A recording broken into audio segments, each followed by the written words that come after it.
We're here at the Canadian Automotive Museum in downtown Oshawa, home of the world's most significant collection of Canadian automobiles. Behind me we have a couple of great examples of early Canadian built cars. 100 years ago, Canada was a very different place in terms of its automotive industry. So two of the cars behind me have very different stories.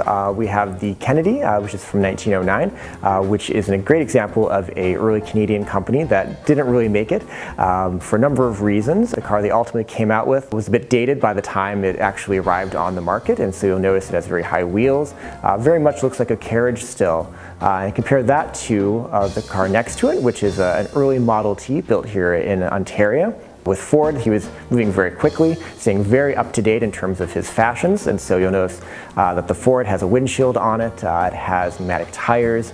It really is much more of a modern car as we think of it compared to the really very early prototype cars such as the Kennedy that weren't keeping up with the very fast changing styles of the automobile in the early 20th century.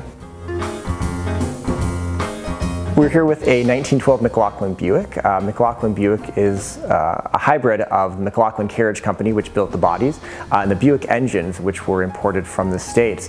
Now, an important way for a Canadian company to survive was to have a good partner in the United States. Here in Canada, very few automotive companies ever tried to produce their own engines, and so McLaughlin Buick was dependent upon their friend Billy Durant over in Michigan being able to supply them with these engines, which really is the reason that McLaughlin Buick became such a successful car company where others really failed along the way.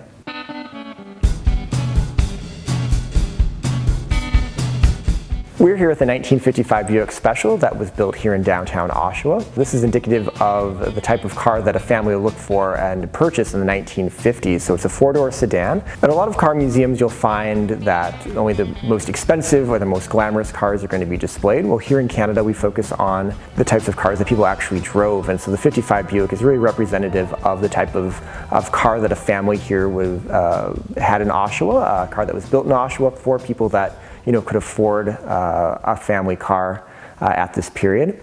The Canadian Automotive Museum is open to the public. We're open year-round. During the summer we have tour guides available to give tours, and you can reach us through our website, CanadianAutomotiveMuseum.com. We hope you can make it down to the Canadian Automotive Museum, but particularly as we celebrate Canada's 150th anniversary this year.